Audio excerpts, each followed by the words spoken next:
जो डिस्टेंस है वो सेट करना चाहते हैं तो वो वी डिज़ाइन करते हैं।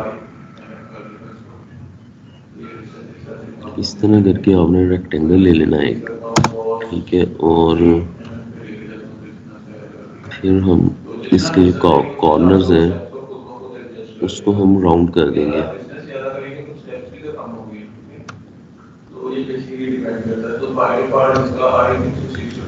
उसके बाद हम इसको रोटेट कर लेते हैं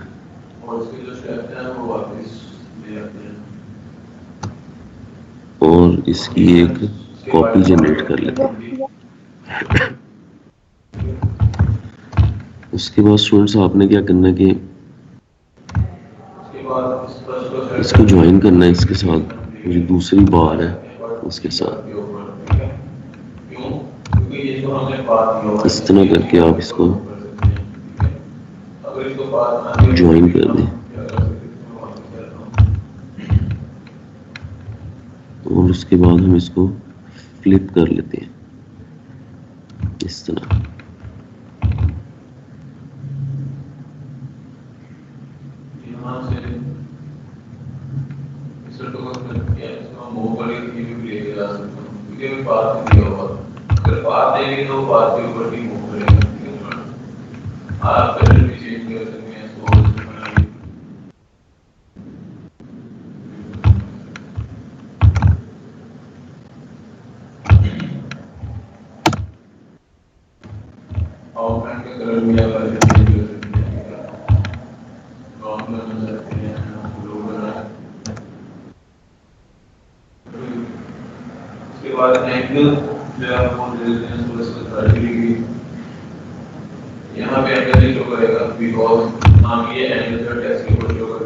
इसी तरह इसको रोटेट कर लेते हैं थोड़ा सा।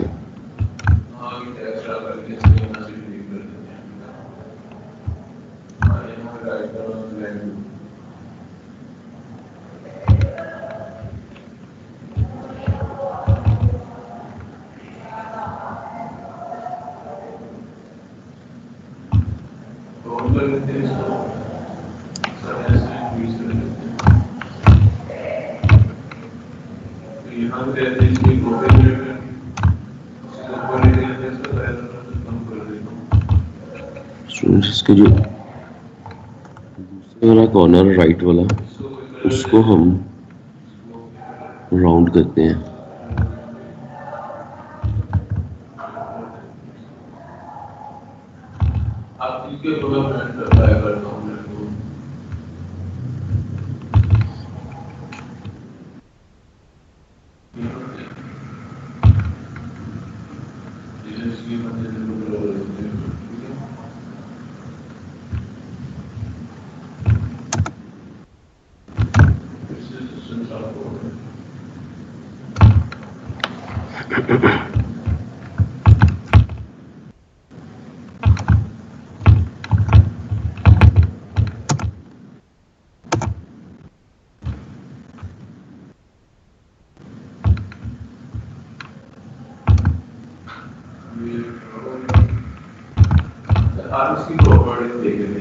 उसके बाद आपने सर्कल ड्रॉ करना है।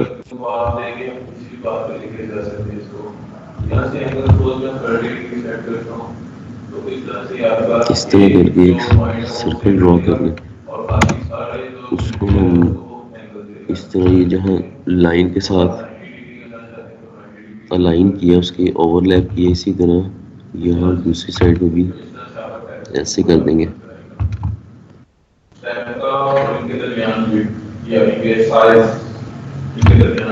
इसी तरह एक और सर्कल ड्रॉ कर लेंगे।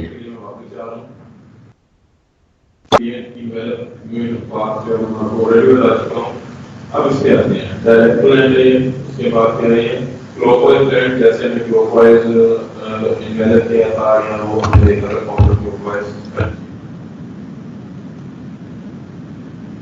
अच्छा फिर एक चीज यहाँ पे कि ये चीज को टेक्स्ट में ऊपर शो करना चाह रहा हूँ, तो मैं इस प्लस वाले टेक्स्ट को सेट करूँगा। यहाँ पे आपने इसको प्लेस करके कॉपी जनरेट कर लेना है। उसके बाद हम वर्चुअल सेगमेंट टूल लेंगे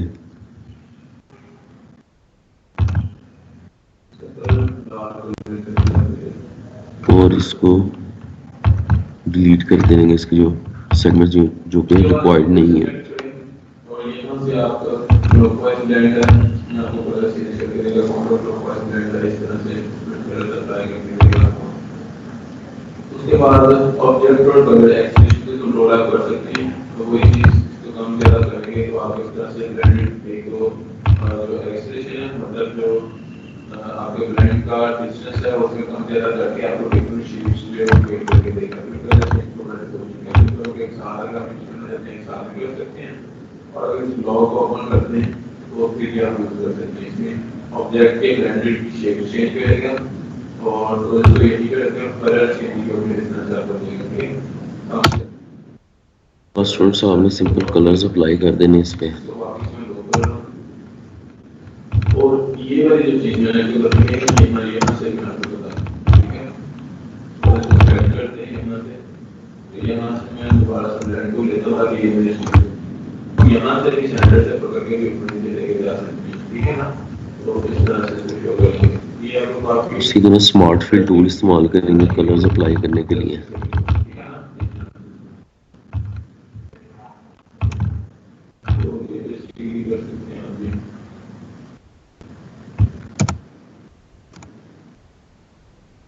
इसके अलावा आप ग्रेडियंट वगैरह कुछ भी अप्लाई कर सकते हैं इस पे।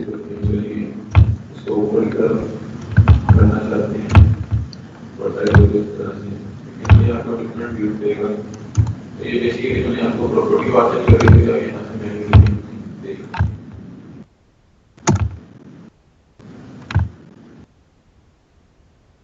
काउंटर क्लॉकवाइज के बाद आपको यहाँ पे ऑब्जेक्ट एंड कलर एक्सप्रेशन बता दूं मैं आपको, ये ऑलरेडी सिलेक्टेड है कि आपका जो सारे एक्सप्रेशन सारे जस्ट रेड वो स्टूडेंट्स क्लियर है ये सबको? बाकी जो मोड ऑप्शंस में देता है कि आप सेपरेट कर सकते हैं अपने ब्रांड को। जी सर बिल्कुल क्लियर।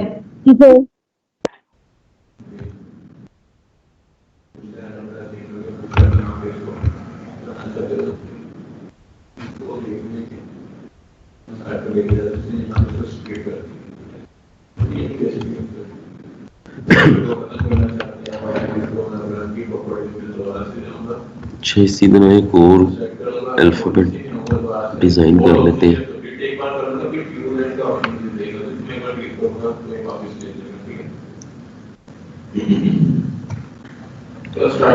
हम डी डिजाइन कर रहे हैं, यहाँ से इसके कॉर्नर्स को राउंड कर देंगे।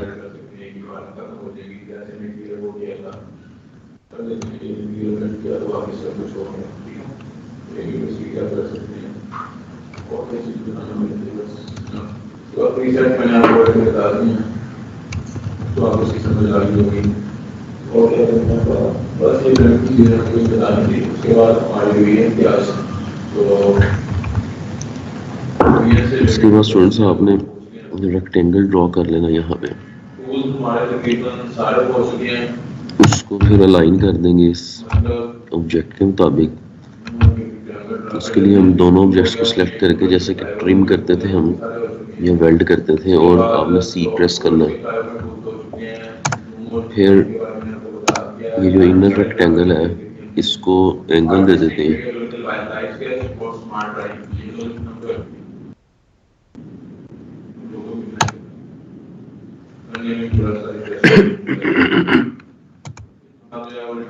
उसके बाद यहाँ से हम 2 पॉइंट लाइन टूल लेके और इस तरह करके लाइंस ड्रॉ कर लेते हैं।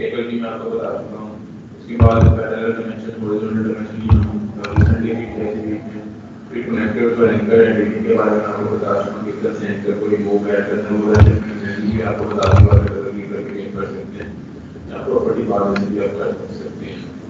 उसके बाद यहाँ से हमने ये सारे टूल भी कर दिए, हमारा जो शॉर्टकट काउंटर शैडो आपने सिंपल ये जो लाइन ड्रॉ की है इसको हमने कर्व देनी है।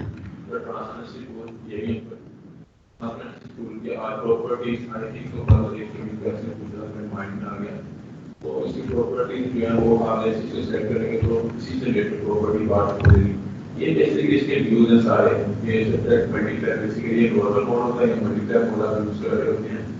उसके बाद इसको आप यूनिफॉर्मली ये जो आपको लाइन नजर आ रही है रेक्टेंगल वाली, आपने इसके साथ उसको ओवरलैप कर देना। तो ये रिलेटेड इसके ऑप्शंस हो जाएंगे, आप यहाँ से चेंज भी कर सकते हैं। ठीक है, ये डिफरेंट ट्रांसपेरेंसी ऑप्शन है इसकी। तो थोड़ी सी चीजें लोड रहेगी बस, और कोई मसला नहीं है। तो बेसिकली इस तरह से आप इस चीज को वीडियो डिलीट कर सकते हैं। ठीक है, ये भी ज़रा उसमें दे सकते हैं। इस तरह से और काफी ज्यादा आपको नजर आएंगे। आपका सेंटर वगैरह का ये सेंटर जो तो इसको आपको भी इसी दिन स्टूडेंट्स, अब आपने ये लाइन जो भी अलाइन की है उसके साथ रेक्टेंगल के साथ आपने इसी तरह की लाइन जो है वो ड्रॉ करनी है।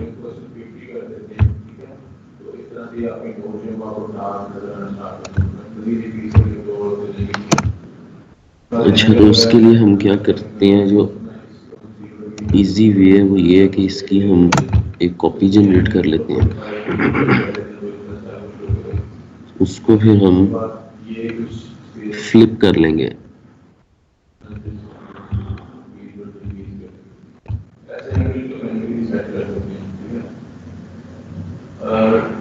इस तरह यहाँ पे अलाइन कर दें इसके साथ।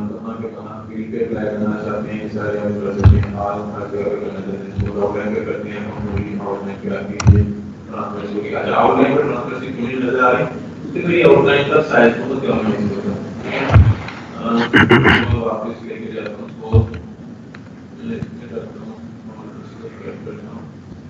उसको आउटलाइन जो है कमेंट भी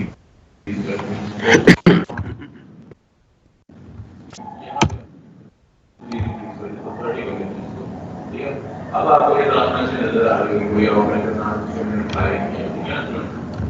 जैसे इस तरह से आप इसको कर सकते हैं। ओनली आउटलाइन का ट्रांसपेरेंसी अप्लाई होगी, क्योंकि ये ऑप्शन जो था ओनली इसके ऊपर अप्लाई करने का, आउटलाइन के ऊपर, पी के ऊपर अप्लाई करना, तो ये ऑप्शन आ जाएगा, सबके ऊपर अप्लाई करना।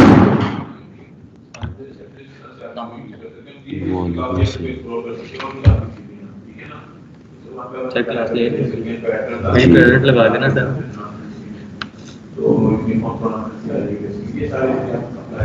अच्छा स्टूडेंट्स, इसको इसी तरह अलाइन करेंगे इसके साथ।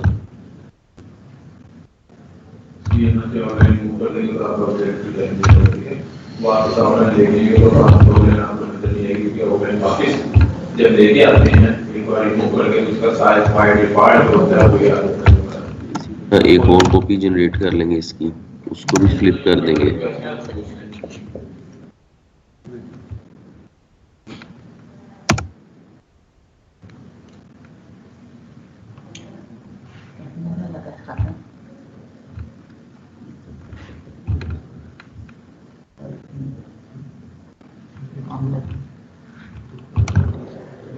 आवाज आपको आ रही है?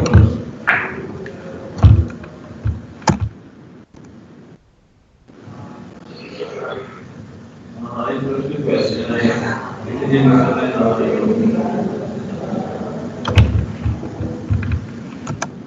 जो भी चीजें मेरे पास हैं, तो वो मैं आपको जैसे ही मेरा ये 2 पॉइंट लाइन टूल ले लिया था, ठीक है, और यहाँ से ऐसे एक लाइन ड्रॉ की यहाँ तक। उसके बाद यहाँ से दोबारा ज्वाइन करके उस लाइन को हमने ऐसे करके इस एंड तक। उसके बाद हमने सिंपल क्या किया था कि इसको शेप टूल में कन्वर्ट करके कन्वर्ट टू कर्व कर लिया था। वो आप F10 से कर लें या यहाँ से कर सकते हैं। अब यहाँ पे आपने एक नॉट इंसर्ट करनी है उस तरह से कि आप इस रेक्टेंगल की जो लाइन है उसके साथ इसको ओवरलैप कर सकें। तो फिर कन्वर्ट टू कर्व करके उसको अपनी कर्व को एडजस्ट कर लें इस तरह करके।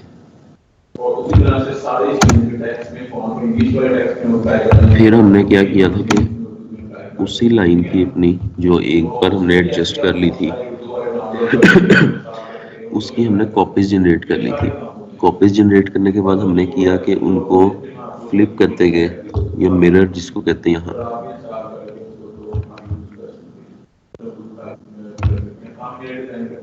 और मिरर करने के बाद उसको इस तरह अलाइन कर रहे हैं उस रेक्टेंगल के साथ।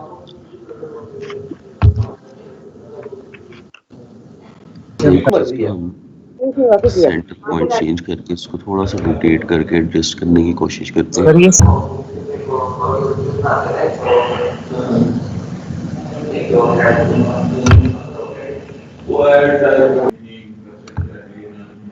ऐसे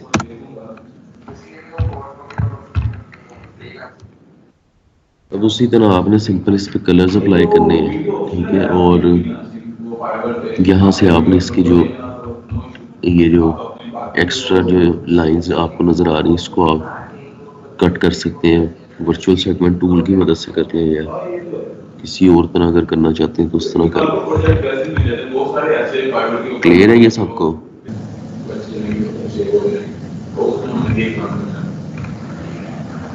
हमारा कोर्स है अपलोड को पूरा तरह जैसे करना है, हमें फाइल को जैसे करना है, बाकी जो हमारा जो भी है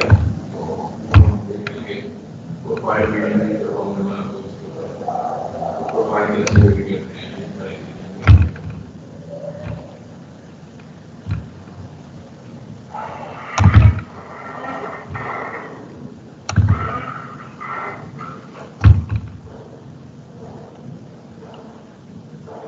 अच्छा ऐसा मुझे बताइए, हमें प्रैक्टिस करनी है, हमें टास्क देने को लगा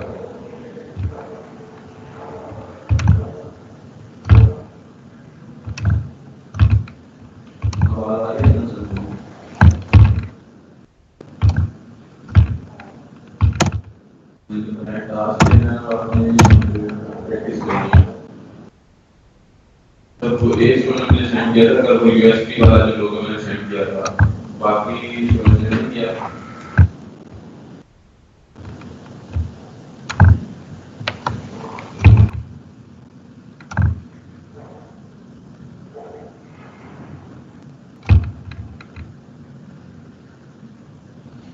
ये देखिए आपने ये रेक्टेंगल ले लेनी है एक, ठीक है। कर लेते हैं इसको अलग से। यहाँ से सबसे पहले हमने रेक्टेंगल लिया एक और उसको हमने एंगल दे दिया था 45 डिग्री का। उसके बाद हमने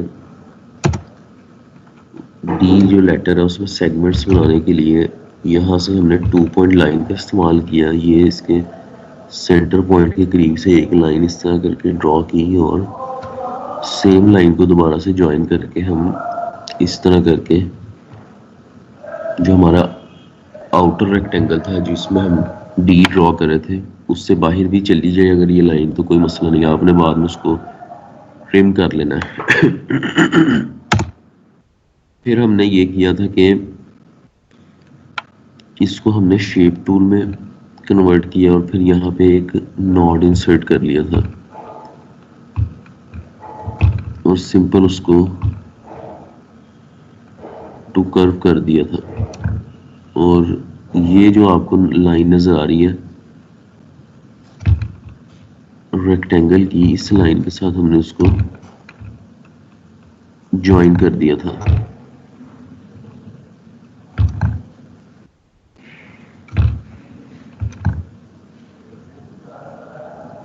इस तरह करके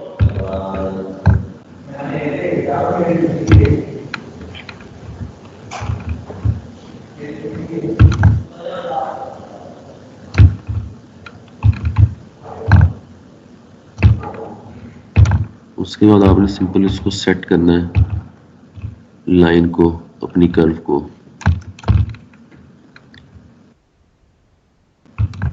ठीक है, इस तरह करके फिर हमने क्या किया था कि ये लाइन जो ड्रॉ होगी थी उसके बाद हम एक तरीका था कि हम इसको बार बार ड्रॉ करते, वो थोड़ा सा मुश्किल हो जाना था। तो हमने क्या किया था कि इसी की कॉपी जनरेट करते गए, एक कॉपी जनरेट की इस तरह, ठीक है। और क्योंकि ये हमें बाकी साइड्स पे भी अप्लाई करना था और हम यहाँ से उसको मिरर करते रहे थे, मिरर हॉरिजॉन्टली। अब देखें यही वाली लाइन आप यहाँ पे आके भी ज्वाइन कर सकते हैं और अगर कहीं भी करना चाहें किसी तरह उसको आप रोटेट करके तो कर सकते हैं आप उसको कहीं भी ज्वाइन। क्लियर है सबको यहाँ तक? यस